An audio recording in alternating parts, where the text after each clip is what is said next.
It was founded in 1728 by the mathematician and astronomer Jai Singh, who aspired to make it the most wonderful city in India, and succeeded at least in making it the most unique. This main street is over 100 feet in width and about 2 miles in length, running in a straight line. In addition to being purely oriental in its atmosphere, Jaipur is one of the cleanest and most prosperous cities in India.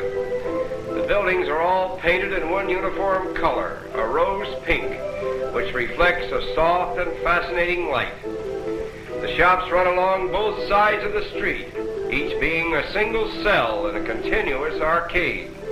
The roofs seem to provide a habitation for goats, and more particularly for monkeys, who skip about from window to window, helping themselves to anything and everything that suits their fancy.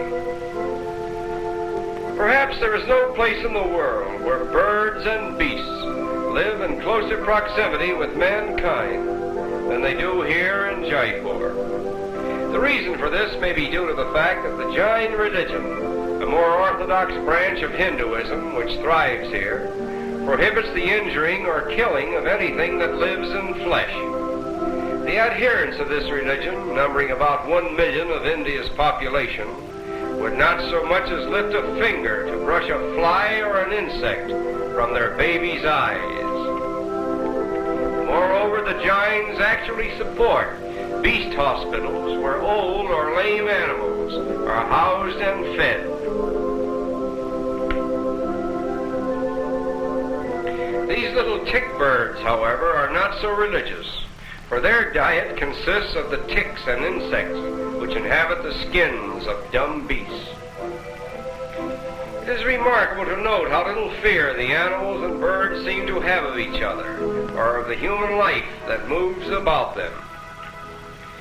Aside from the extremes of religious fanaticism, this kindness to dumb animals seems to reflect itself upon the people of Jaipur, for they are of a contented and peaceful nature, living in a sort of bovine resignation to life as it chooses to deal with them and all that lives around them.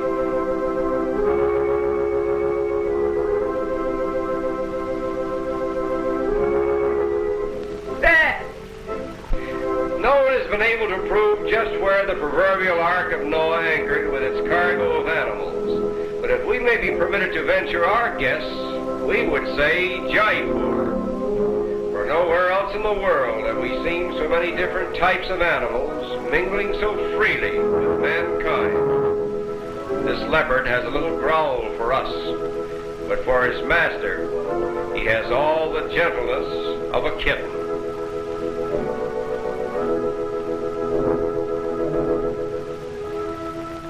On the road to Amber, the former capital of Jaipur, we are reminded of the facetious remark, "When better bullock carts are built, India will build them." And now we arrive at the deserted city of Amber, where we will go for a ride on the Maharaja's elephant.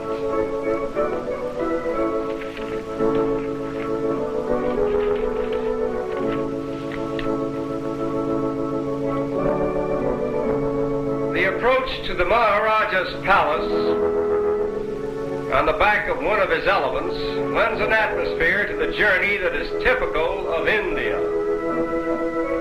Our route takes us along one of the oldest roads in the world, leading from Jaipur through Amber and on to Delhi, a road over which has passed in sumptuous procession through centuries of time Mughal emperors, Maharajas, princes, dancing girls, and countless other phantoms of Oriental splendor, only to be supplanted in this day by groups of curious tourists from lands that were undiscovered when Amber was at the zenith of its power and glory. After a short journey, we come within view of Amber Palace, built about 400 years ago and abandoned in 1728, when the whole court of the Maharaja moved to Jaipur. There are several of these deserted palaces throughout India, which were built at enormous cost and and then suddenly abandoned by the whim of an extravagant ruler who apparently enjoyed the thrill of building new palaces and new cities. The silence and repose of Amber is now emphasized by the wild peacocks, which are prone to inhabit the abandoned habitats of men. The grounds of the palace also provide a haunt for wild monkeys. It seems strange that with his uncanny resemblance to man, the monkey should have found almost no use in connection with human life, save to satisfy curiosity and to provide certain bits of information in man's search for the so-called missing link. Look closely and you will see an occasional baby monkey clinging to its mother. It is said that the attachment of the mother monkey to her young has no parallel in the whole animal kingdom, for only the death of the mother can possibly separate her from her baby. She brings into existence only one baby at a time, and like human babies, it is in a condition of utter helplessness for almost a year. Less fortunate than the wild monkeys of India are the ones that are caught by fakirs and trained with infinite patience for the amusement of the people.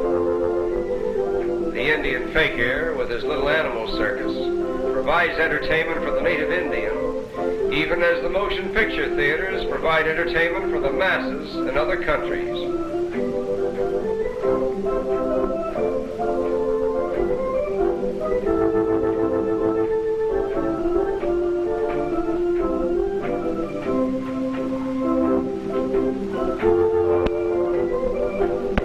Attention!